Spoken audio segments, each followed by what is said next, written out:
আসসালামু আলাইকুম। এনটিভির দর্শকদের স্বাগত জানাচ্ছি আমি স্পেশাল করেসপন্ডেন্ট জাহিদুর রহমান। দর্শক, আজকে আমাদের অতিথি বাংলাদেশ ট্যুরিস্ট পুলিশের ডিআইজি আবু কালাম সিদ্দিক, যার বর্ণাঢ্য ক্যারিয়ার। আপনারা বলতে পারেন যে প্রায় আড়াই যুগের এই ক্যারিয়ারে তিনি 5টি জেলার এসপি হিসাবে দায়িত্ব পালন করেছেন। পাশাপাশি সিআইডি ছাড়াও সর্বশেষ তিনি রাজশাহী মেট্রোপলিটন পুলিশের কমিশনার থেকে এখন ট্যুরিস্ট পুলিশকে অনেকটা নেতৃত্ব দিচ্ছেন। মিস্টার আবু কালাম আজাদ, আপনাকে এনটিভির পক্ষ থেকে স্বাগতম।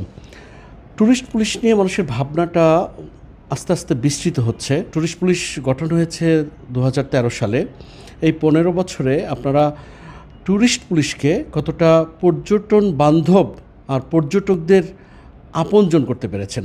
আমি ট্যুরিস্ট পুলিশে যোগদানের পরে কিন্তু বাংলাদেশের ট্যুরিস্ট পুলিশ ব্র্যান্ডিং করার জন্য আমরা বিভিন্ন পদক্ষেপ গ্রহণ করেছি এবং রাজশাহীতে আমি পুলিশ কমিশনার থাকার সময় রাজশাহী মহানগরকে আমার নিরাপত্তার চাদরে ঢেকে দিয়েছি। এবং আপনি দেখেছেন গত ঈদে যে ফেস্টিভ্যাল এবং পয়লা বৈশাখে প্রায় বিভিন্ন ট্যুরিস্ট পয়েন্টে কিন্তু প্রচুর পরিমাণে ট্যুরিস্ট হয়েছিল। বিশেষ করে আমরা কক্সবাজারের কথাই চিন্তা করি, প্রায় 2.5 লাখ ট্যুরিস্ট কিন্তু অবস্থান করেছিল। সেখানে কিন্তু আমরা নিরাপত্তার চাদরে ঢেকে দিয়েছি। আমরা আমাদের অপারেশনাল কন্ট্রোল রুমের মাধ্যমে আমরা এখানে সার্ভিলেন্স করেছি। পাশাপাশি আমরা ট্যুরিস্ট পুলিশকে ব্র্যান্ডিং করার জন্য আমরা ওখানে বিভিন্ন বিচ বাইকে এবং ময়ূরপঙ্খী থেকে আরম্ভ করে সব ধরনের যেসব ট্যুরিস্টকে আকৃষ্ট করা যায় বা ব্র্যান্ডিং করা যায়, এই কাজগুলো আমরা করে যাচ্ছি। একমাত্র ওয়ালটন এসি দিচ্ছে 1 বছরের রিপ্লেসমেন্ট গ্যারান্টি এবং কম্প্রেসারের 10 বছরের গ্যারান্টি। এবং আপনি দেখেন যে বাংলাদেশের 2013 সালে আমাদের ট্যুরিস্ট পুলিশ গঠন করেছে মাননীয় প্রধানমন্ত্রী। আর বাংলাদেশের ট্যুরিজম সেক্টরটাকে ডেভেলপ করার জন্য আমাদের ট্যুরিস্ট পুলিশ প্রতিনিয়ত কাজ করতেছে। এবং আমাদের বিভিন্ন ট্যুরিস্ট পয়েন্টে আপনি এখন গেলে দেখবেন যে দৃশ্যমান আমাদের ট্যুরিস্ট পুলিশ অবস্থান করতেছে এবং বাংলাদেশের ট্যুরিজম সেক্টরটাকে অনেকাংশে কিন্তু এগিয়ে গিয়েছে। আগে কিন্তু 2013 সালের আগে আমাদের জিডিপিতে যে পরিমাণ কন্ট্রিবিউশন রাখতো তার চেয়ে কিন্তু এখন বাংলাদেশে 4.6 জিডিপিতে গুরুত্বপূর্ণ ভূমিকা রাখতেছে। এবং মাননীয় প্রধানমন্ত্রী 2041 সালে তো উন্নত বিশ্ব হবে, উন্নত বাংলাদেশ হবে, স্মার্ট সোসাইটি হবে, স্মার্ট জনগণ হবে। আমরা স্মার্ট পুলিশের জন্য ট্যুরিজম সেক্টরটাকে আমরা আরও ডেভেলপ করতে চাই। আমি কিছুক্ষণ আগে আপনাকে যে বললাম যে আর্টিফিশিয়াল ইন্টেলিজেন্সের মাধ্যমে আমরা যে সফটওয়্যারটা ডেভেলপ করতেছি, ট্যুরিস্ট পুলিশ ম্যানেজমেন্ট সিস্টেম, এই আর্টিফিশিয়াল ইন্টেলিজেন্সের মাধ্যমে কিন্তু আমরা ট্যুরিজম সেক্টরটাকে ডেভেলপ করবো। এবং বিশেষ করে আমরা এখান থেকে হেড অফিস থেকে বসেই কিন্তু আমরা ট্যুরিস্ট পয়েন্টগুলোতে আমরা সিসিটিভি ক্যামেরার মাধ্যমে মনিটরিং করব। এবং স্পেশালি আমরা সেন্ট মার্টিনের কথায় বলা হচ্ছে যে ওখানকার জীববৈচিত্র্যকে সংরক্ষণ করার জন্য আমরা অদূর ভবিষ্যতে আমরা ওইরকম সিস্টেম চালু করব যে পরিমাণ ওখানে ট্যুরিস্টের ধারণ ক্ষমতা, তারা কিন্তু রেজিস্ট্রেশন ছাড়া কিন্তু তারা সেন্ট মার্টিনে যেতে পারবে না। এবং আমরা অন্য বাংলাদেশের যে 104টা ট্যুরিস্ট পয়েন্ট রয়েছে, জাফলং, তারপর সেন্ট মার্টিন, তারপর আপনাদের আমরা এবার কিন্তু নতুন কতগুলো ট্যুরিস্ট পয়েন্টে আমরা ডেভেলপমেন্ট দিয়েছি।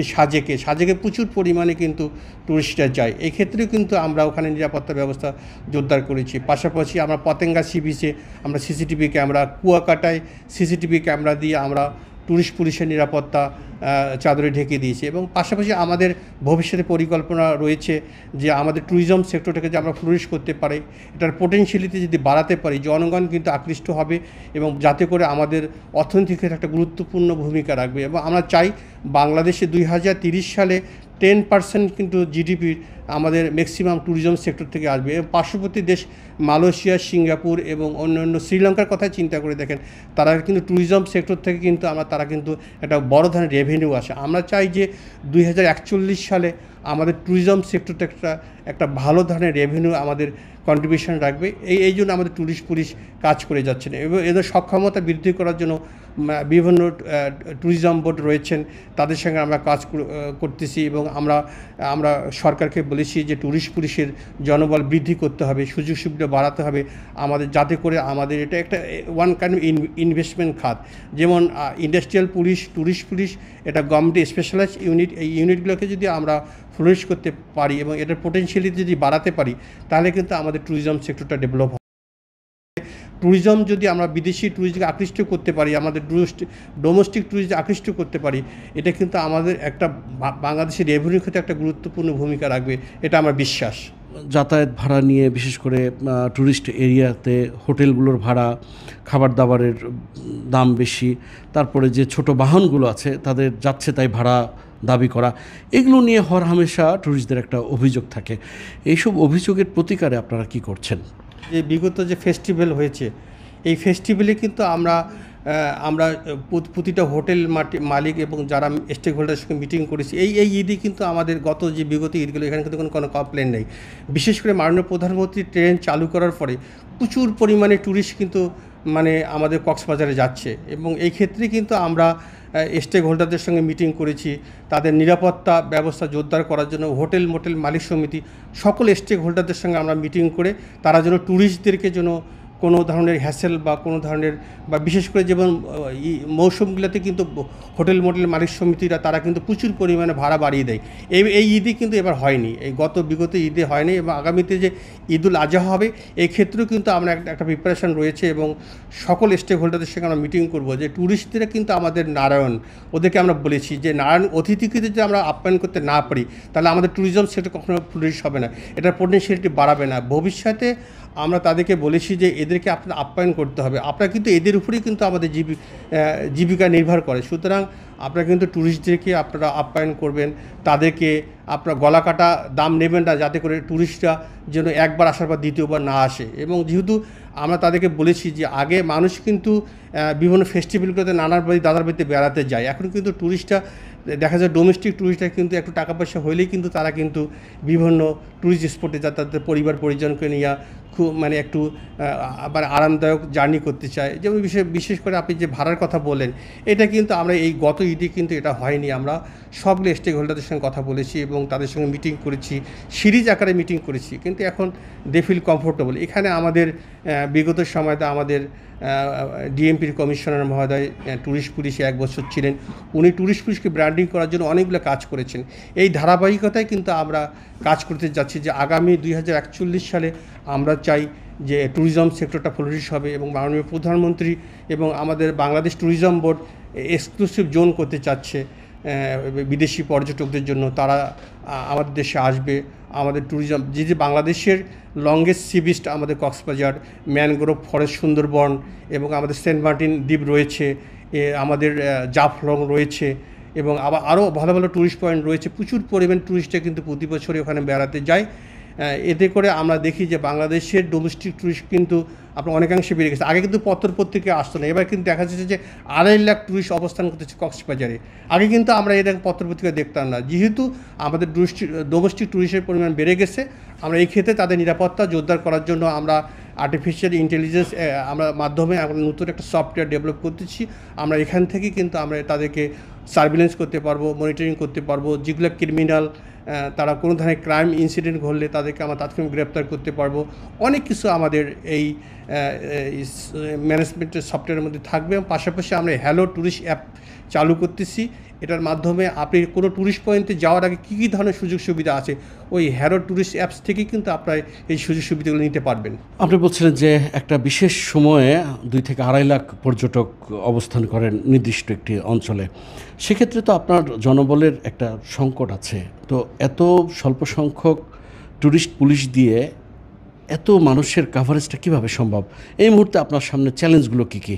গত ফেস্টিভ্যাল ঈদ উল ফিতর এবং পহেলা বৈশাখ আমরা মাননীয় আইজিপি মহোদয়কে আইন শৃঙ্খলা মিটিংয়ে আমরা কথা বলেছি যে আমাদের জনবল যেহেতু কম, তো আইজিপি মহোদয় সকল পুলিশ সুপারকে বলে দিয়েছেন যে ট্যুরিস্ট পুলিশকে তারা সহযোগিতা করার জন্য।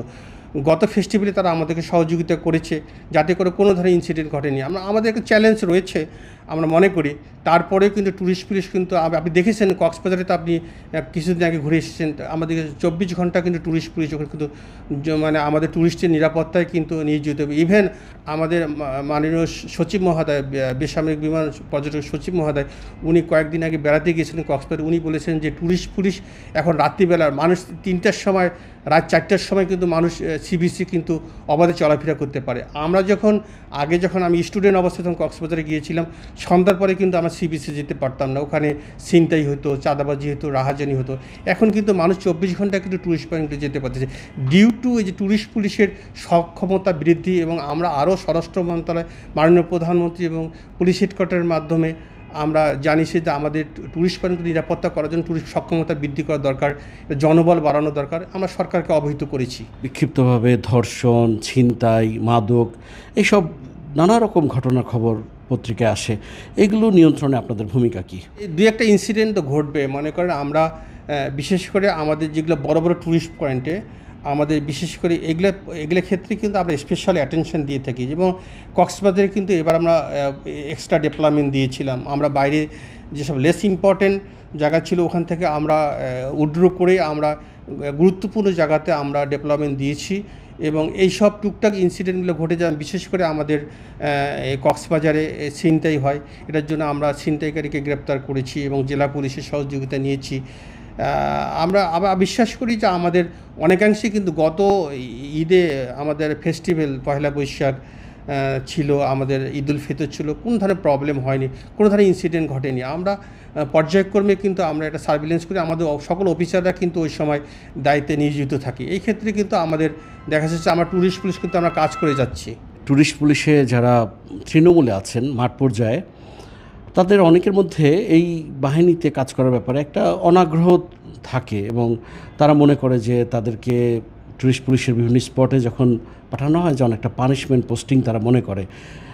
এই মনে করা থেকে তাদেরকে আপনি কিভাবে আরও কতটা স্বাচ্ছন্দ্য দেওয়ার পরিকল্পনা করছেন? স্পেশালাইজড ইউনিটগুলোতে আমাদের সুযোগ সুবিধা আমাদের সরকার সুযোগ সুবিধা আমাদেরকে দিয়েছেন। তারপরেও যে আমাদের যেহেতু নতুন একটা ইউনিট রয়েছে, আমাদের লজিস্টিক সাপোর্ট কম থাকে। এই ক্ষেত্রে আমি আসার পরে প্রতিটি আমার টুরিস্ট স্পটে যেসব পুলিশ সদস্যরা আপনাদেরকে যারা দায়িত্ব করে তারা এক্সট্রা ইনসেন্টিভ আমরা দিয়ে থাকি এবং ভবিষ্যতে আমরা বলেছি যে যেহেতু আমাদের গভর্নমেন্টের একটা নতুন ইউনিট, আমাদেরকে এটা ফ্লোরিশ করতে হবে, এটা পোটেনশিয়ালিটি বাড়াতে হবে, তা যাতে করে আমরা জনগণের যদি সেবা করতে পারি, জনগণের তখন চাহিদা মোতাবেক কিন্তু আমাদের ট্যুরিস্ট পুলিশের সুবিধা বাড়বে। এবং এই ক্ষেত্রে কিন্তু আমরা কিন্তু স্বরাষ্ট্র মন্ত্রণালয়, আমাদের পুলিশ হেডকোয়ার্টারের মাধ্যমে আমরা ট্যুরিস্ট পুলিশ যারা এখানে আসবে তাদের ইনসেন্টিভ আরও কীভাবে বাড়ানো যায় আমরা মাননীয় আইজিপি মহোদয়কে আমরা অবহিত করেছি। ইনশাল্লাহ দেখা যাবে যে স্পেশাল ইউনিটিতে আমাদের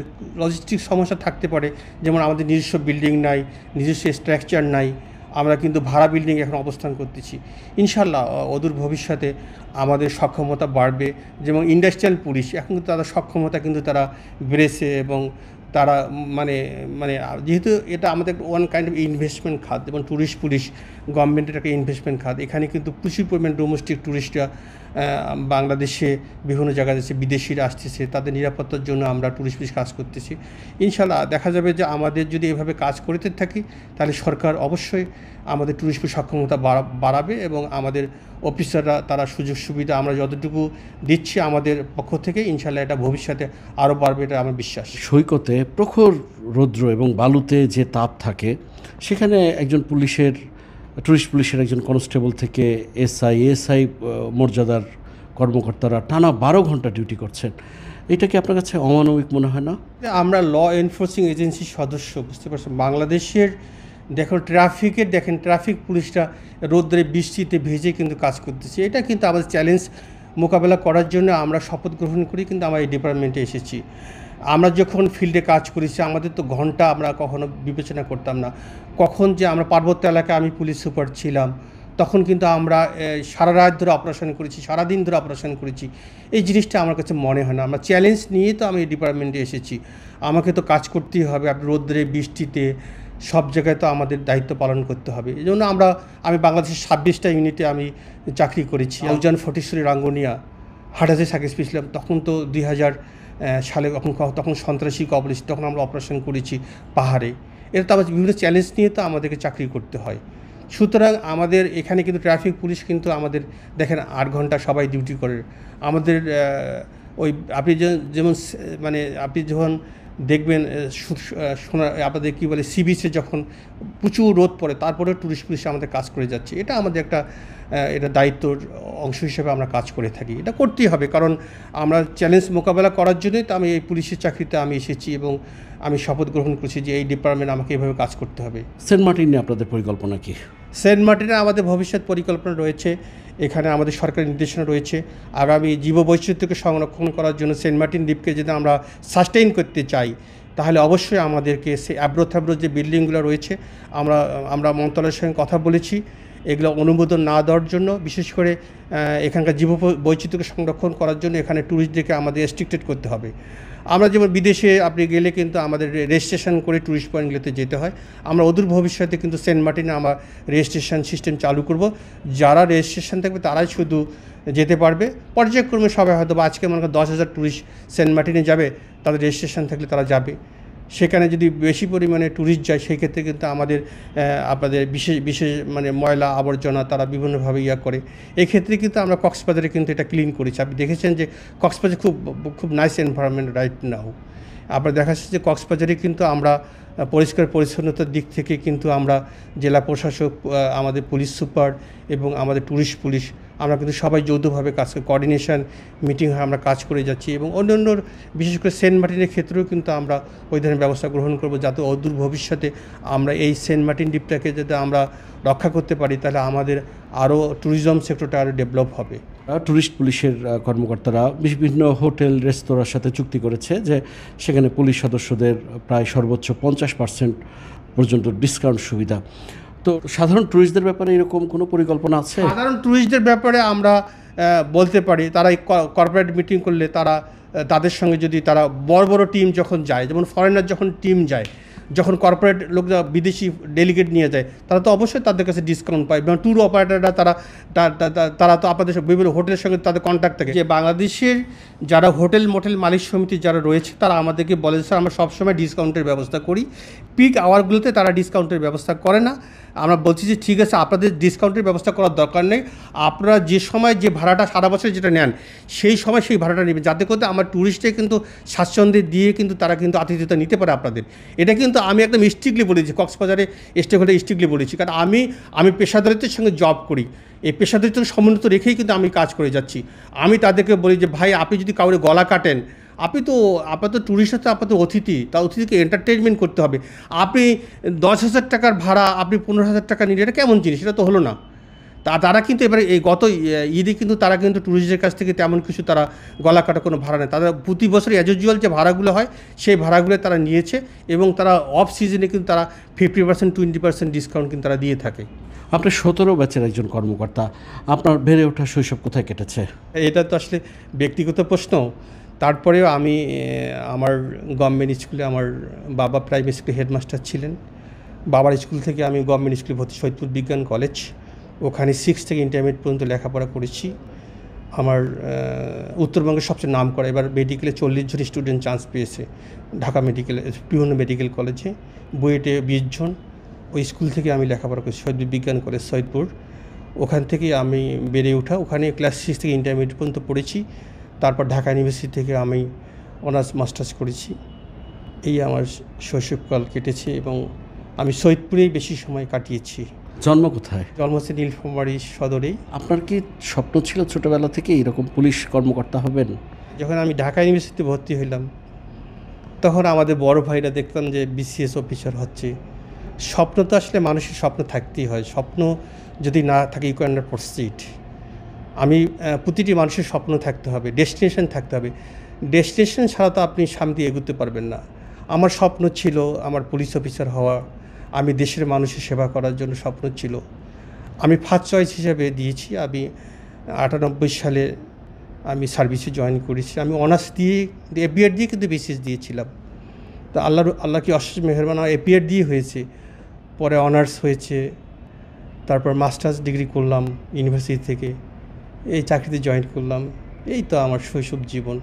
এবং আমরা গ্রাম থেকে এসেছি, তারপর হোস্টেলে ছিলাম, তারপর ঢাকা ইউনিভার্সিটি হলে ছিলাম। এই বেড়ে ওঠা অনেক স্বপ্ন, অনেক গল্প। আপনার মনে পড়ে সেই গ্রামের দুরন্ত দিনগুলোর কথা? ডেফিনেটলি। আমরা যখন গ্রামে, আমার শৈশবের কথাগুলো আমি কিন্তু আমার বাচ্চাকে বলি, দেখো বাবা আমরা স্কুল থেকে এসেই বিভিন্ন ধরনের খেলাধুলায় মানে ইনভলভ হতাম। এই যে বিকালে ফুটবল খেলা, তারপর হাডুডু খেলা, এই সব। কিন্তু এখন বাচ্চাদের ভিতরে এই আগ্রহগুলো আমরা দেখি না। সারাদিন তারা মোবাইল নিয়ে তারা বিভিন্নভাবে তারা ব্যস্ত থাকে। তা আমি বর্তমান সোসাইটিকে বলবো যে বাচ্চাদেরকে আসলে মানে ঘর থেকে বাইরের দিকে তাদেরকে আউটবাউন্ড করতে হবে, না হলে আমাদের সামনে যে জেনারেশন। এবং কিছু দেখে আমি হোলি কোর্সে বাচ্চাদের উদ্দেশ্যে আমি একটা মোটিভেশনাল মানে ক্লাস নিয়েছি, তাদেরকে বলেছি যে you have a determination, you have a target, but target achieve করতে গেলে তোমাকে ডিটারমিনেশন থাকতে হবে। কিন্তু এই যে আমাদের একটা ডিভাইস, এই ডিভাইসের মাধ্যমে যে আমরা নিমজ্জিত থাকি, তাহলে you can not proceed, you can achieve your goal. এই যে মফস্বলের একটা ছেলে ঢাকায় পড়তে এলো, ঢাকা বিশ্ববিদ্যালয়ে চান্স পেল, তাকে কতটা সংগ্রাম করতে হয়েছে? আমার হোস্টেল জীবনটা খুব করুণ গিয়েছে, কারণ ওখানে তো সবার জীবন সেম লাইফ, এই ডাল, আলুর ভর্তা, ভাত, কিন্তু ওই সব খেয়েই কিন্তু আমরা হোস্টেলে মানুষ হয়েছি, কারণ ওটা তো সবার জন্য সমান সুযোগ সুবিধা থাকে। আমি ক্লাস 6 থেকে ইন্টারমিডিয়েট পর্যন্ত প্রায় দেখেন 10টা বছর, সেটা প্রায় 9 বছর হোস্টেলে ছিলাম। এই জীবনটা আসলে খুবই কঠিন। আমরা গরুর গাড়িতে কিন্তু আসতাম, আমার বাবার গরুর গাড়ি ছিল, তখন তো কোনো বাহন ছিল না। গরুর গাড়িতে কিন্তু আমি আমার নানার বাড়িতে গিয়েছি, ওখান থেকে গভর্নমেন্ট স্কুলে পরীক্ষা দিয়েছি ইন্টারভিউতে। প্রায় আমরা 2000 স্টুডেন্ট পরীক্ষা দিই, তার মধ্যে নিয়েছে মাত্র 150 জন। আমাদের গভর্নমেন্ট স্কুলেতে সেটা জানেন তো, ওখানে কম্পিটিশান খুব। ওখান থেকেই হোস্টেলে থাকা, হোস্টেলের জীবনটা খুব কঠিন, বাবা মার কাছ থেকে দূরে থাকা। ক্লাস 6-এ আমরা চলে আসছি। তারপর খাওয়া দাওয়ার তো বাড়ির সঙ্গে তো হোস্টেলের খাওয়া দাওয়ার কোনো তো তেমন করে মিল পাওয়া যায় না। এইভাবেই আসলে স্ট্রাগল না করলে তো আসলে উপরে উঠা যাবে না, স্ট্রাগল থাকতে হবে। আমার হচ্ছে জীবনটা life is not bed of roses, কিন্তু তো আসলে ফুলসজ্জা নয়। মানুষের বিভিন্ন আঙ্গিকে কিন্তু মানুষের জীবনযাত্রার পরিবর্তন হয়। আপনার আদর্শটা কি? আমার আদর্শ হচ্ছে যে মানুষের সেবা করা। আপনি তো জানেন আমি রংপুর বিভাগ সমিতির জেনারেল সেক্রেটারি। আমি চাই যে রংপুর বিভাগ সমিতি পিছিয়ে পড়া ছেলে মেয়েদেরকে এগিয়ে নিয়ে যাওয়া। এবার আমার ঢাকা ইউনিভার্সিটি বুয়েট সবগুলো ছেলেদেরকে আমরা প্রায় 10 লাখ টাকা দিয়েছি, আমরা বৃত্তি দিয়েছি, এবং আমি চাই যে আমাদের পিছিয়ে পড়া মানুষগুলোকে সামনে নিয়ে যাওয়া, এটাই আমার স্বপ্ন। আগামীতে কেমন বাংলাদেশ দেখতে চান? স্মার্ট বাংলাদেশ হবে, স্মার্ট সোসাইটি হবে। আমি তো ইউরোপে ছিলাম, কসমো মিশনে ছিলাম, একটা সুইপারেরও কিন্তু গাড়ি থাকে ওখানে, সে ক্লিন করে গাড়িতে আবার বাড়িতে চলে যায়। তো বাংলাদেশের স্মার্ট বাংলাদেশ হবে, স্মার্ট সোসাইটি হবে, স্মার্ট জনগণ হবে, এই প্রত্যাশা করি। কিন্তু আমাদের তো বাংলাদেশে যেভাবে উন্নয়ন দিকে এগিয়ে যাচ্ছে, আমরা ইনশাআল্লাহ একদিন মাননীয় প্রধানমন্ত্রী যে জাতির পিতা বঙ্গবন্ধু শেখ মুজিবের যে স্বপ্ন সোনার বাংলা, এই সোনার বাংলা বিনির্মাণের জন্য মাননীয় প্রধানমন্ত্রী কাজ করে যাচ্ছেন, এবং তার সারথি হয়ে আমরা কাজ করতে চাই। বাংলাদেশটি সোনার বাংলা হোক, জাতির পিতার স্বপ্ন বাস্তবায়িত হোক, আমরা কিন্তু সবাই প্রধানমন্ত্রীর সারথি হয়ে কাজ করতে চাই। মিস্টার আবু কালাম আজাদ, আপনাকে অসংখ্য ধন্যবাদ। দর্শক, এতক্ষণ আমাদের সঙ্গে ছিলেন বাংলাদেশ ট্যুরিস্ট পুলিশের ডিআইজি আবু কালাম আজাদ। নিশ্চয় আগামীতে নতুন কোনো অতিথি নিয়ে হাজির হব আপনাদের সামনে। ততক্ষণ পর্যন্ত সবাই ভালো থাকবেন, সুস্থ থাকবেন, এনটিভির সঙ্গেই থাকবেন। আল্লাহ হাফেজ।